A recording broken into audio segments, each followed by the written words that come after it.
항법 시스템을 말씀드리겠습니다. 항법이란 이동체가 어느 한 점에서 다른 지점으로 이동하는 경우 현재 위치, 이동거리, 방위각 등 그 이동체의 진로에 관한 정보를 제공하는 기술입니다.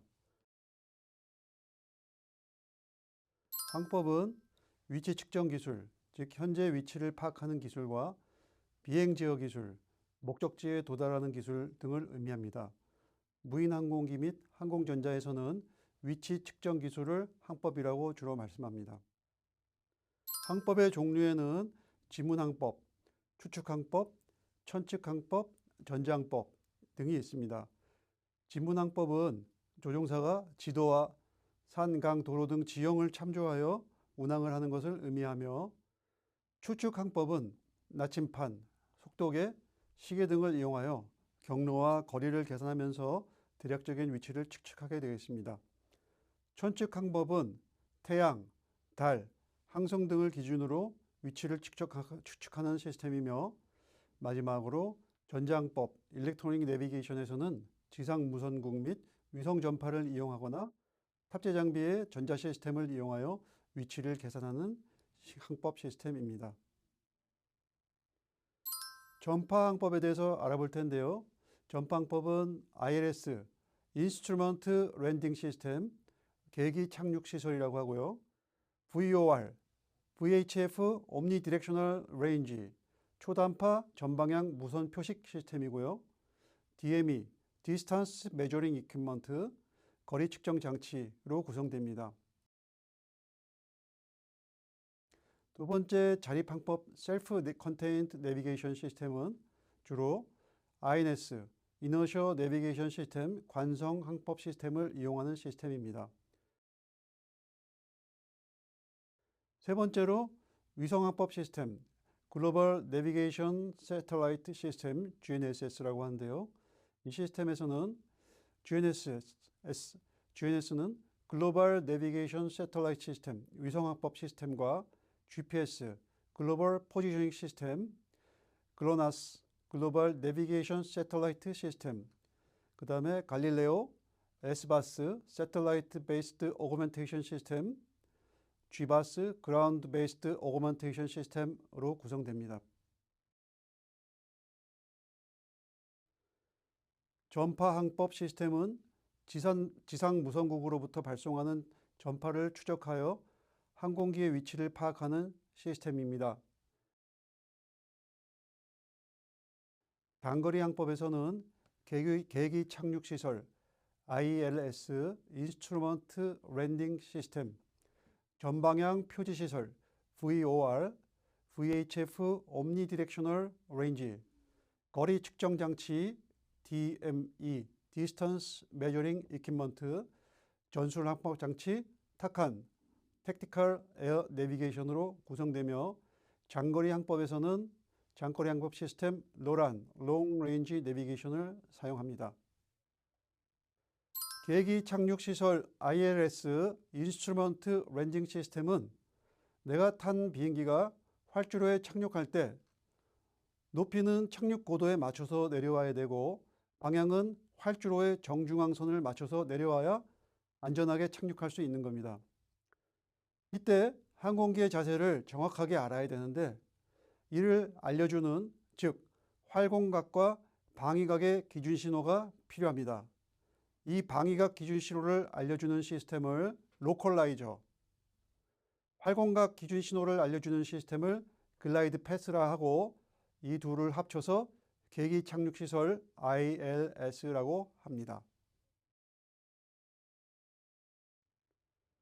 그림에는 청주공항의 ILS, 방위각 지시기 LLG 로컬라이저와 활공각 지시기 GP, 글라이드 패스가 설명되고 있습니다.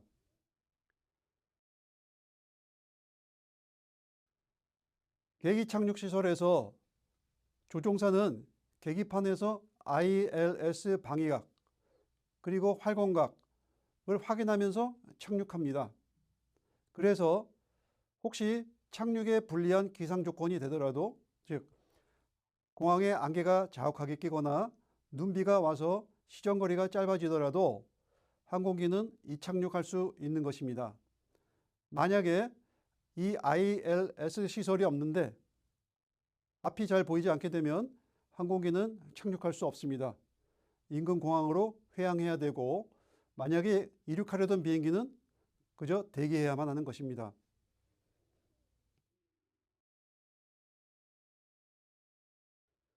전방향 표지시설 VOR입니다.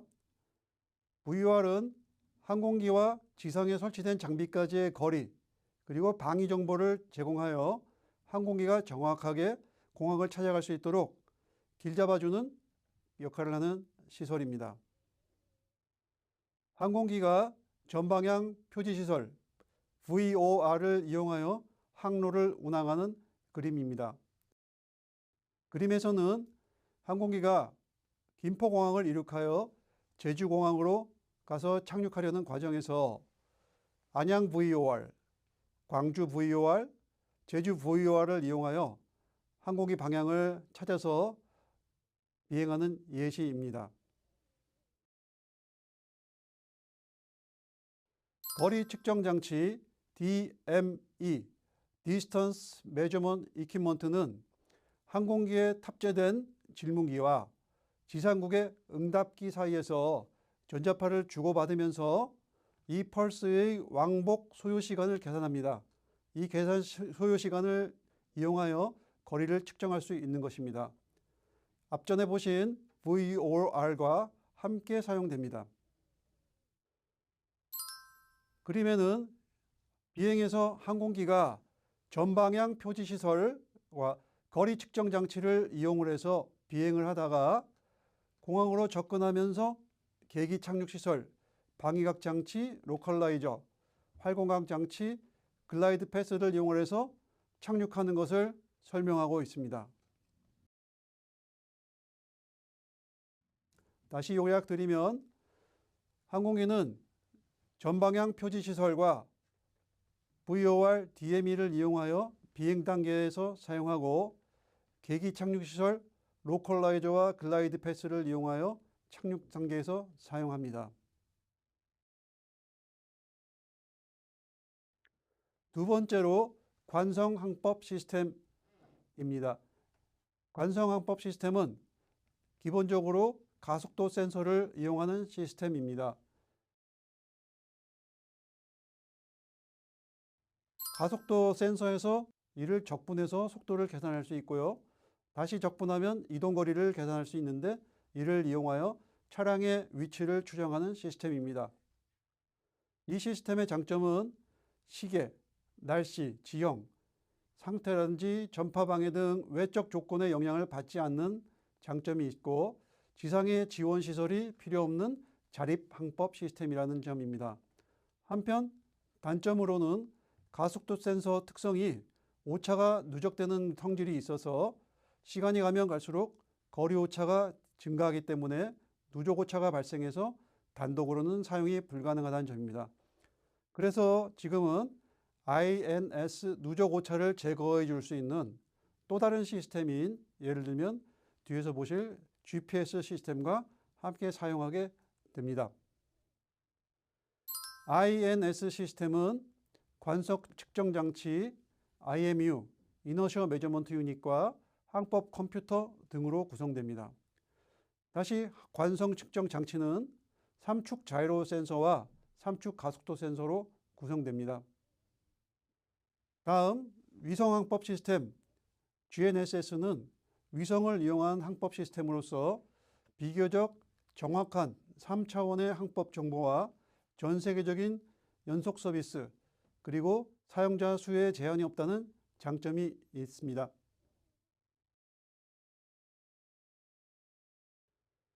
GPS와 GNSS가 헷갈릴 수 있는데요. 이를 비교해 주는 그림입니다. GPS는 항법 시스템으로 미국의 위성 시스템을 의미하는 것이고요. GNSS는 미국 위성 시스템뿐만 아니고 유럽이나 러시아, 중국의 위성을 함께 사용하는 시스템을 의미합니다. 위성항법 시스템 GNSS는 위성을 이용하여 위치를 결정하는 시스템으로서요. GNSS는 다수의 인공위성들로 구성된 인공위성 네트워크를 구축해서 지상 목표물의 위치를 정확하게 추적하는 시스템입니다. 미국의 GPS, 즉 글로벌 포지셔닝 시스템, 유럽의 갈릴레오, 러시아의 글로나스, 글로벌 내비게이션 세텔라이트 시스템, 중국의 베이더 등 총 89개의 위성을 활용하고 있습니다. GNSS의 기능은 항공에서는 정확한 위치 정보를 위성을 활용하여 획득해서 항공기 및 관제소에 제공하게 되겠습니다. GNSS는 GPS, 갈릴레오 등의 위성과 위성 신호를 수신하고 위성 취적하는 지상 관제국, 그라운드 스테이션, 위성을 관리하고 궤도를 수정하게 하는 주 통제서, 마스터 컨트롤 스테이션, 그리고 위성 정보를 업로드하는 지상 안테나로 구성됩니다. GPS는 미국의 위성항법 시스템입니다. 원래는 군용으로만 사용되던 것인데 1983년 러시아 전투기가 대한항공의 칼 007 여객기를 격추시킨 사건 이후로 국제 민간 항공기구인 아이카오에서 미국에 적극적으로 요청하여 지금 현재는 민간에서도 사용하고 있습니다. 글로나스는 러시아의 위성 시스템입니다. 러시아 위성항법 시스템으로 GPS와 유사하고요. 구소련에서 1979년에 개발이 되어서 현재는 러시아 우주군이 위성 24기를 운용하고 있습니다. 갈릴레오는 유럽의 위성 체계입니다. 1990년대 말 GPS의 유료화 움직임에 대응하여 EU를 중심으로 추진되었습니다. 2005년에 1호기를 발사를 시작해서 2020년에까지 30개의 위성을 발사를 완성할 예정입니다. 위치정보 정확도가 4에서 6m로 GPS보다는 2배, 2배 정도 향상되는 시스템입니다. 세계 위성화법 시스템의 현황을 요약한 테이블입니다. GPS, 글로나스, 갈릴레오, 바이두 등이 설명되고 있습니다. 우리나라에서도 한국형 위성 시스템 KPS를 운영할 계획을 보여주고 있습니다.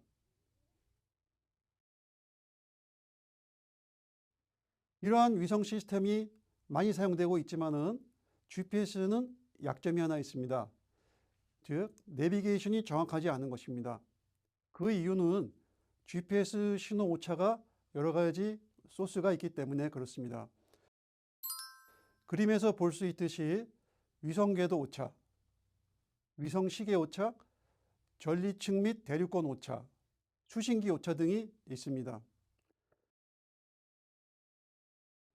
예를 들면 전류층, 대류층에서는 전파의 속도가 변화하기 때문에 이러한 오차는 위성항법 시스템의 정확성에 근본적인 문제를 발생시킵니다. 이러한 오차를 보완하는 시스템이 위성 기반 보강 시스템, SBAS, Satellite Based Augmentation System, SBAS입니다. SBAS 시스템은 GPS 위성뿐만이 아니라 범용 통신 위성을 추가로 이용하여 17에서 37m까지 발생하던 GPS 오차를 1m 이내로 줄여주는 획기적인 시스템입니다. SBAS는 GPS 위성뿐만이 아니고 정지궤도 위성과 지상통신 시스템을 연동해서 보정값을 계산하는 시스템입니다. 위성 기반 보강 시스템 SBAS의 개념도가 설명되어 있습니다. 통합운영국, 위성통신국 및 하늘에서는 GPS 위성, 정지궤도 위성 등이 포함됩니다. 먼저 기준국은 GPS 신호 및 정지궤도 위성 신호들을 수집해서 중앙처리국으로 전송하면 중앙처리국에서는 다시 보정 정보를 계산해서 위성통신국으로 보냅니다. 위성통신국은 보정 신호를 다시 정지궤도 위성으로 송신하고 이를 다시 정지궤도 위성이 사용자 단말기에 송신하여 1m급의 위치 정보를 사용자가 수신하게 됩니다.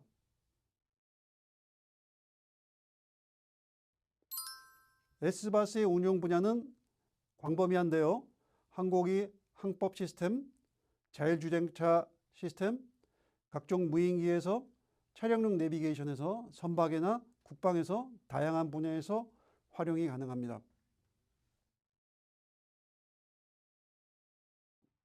그 다음에는 지상 기반 보강 시스템입니다. 지상 기반 보강 시스템은 앞에 S바스와 달리 그라운드 베이스드 어그멘테이션 시스템 GBAS라고 하는데요.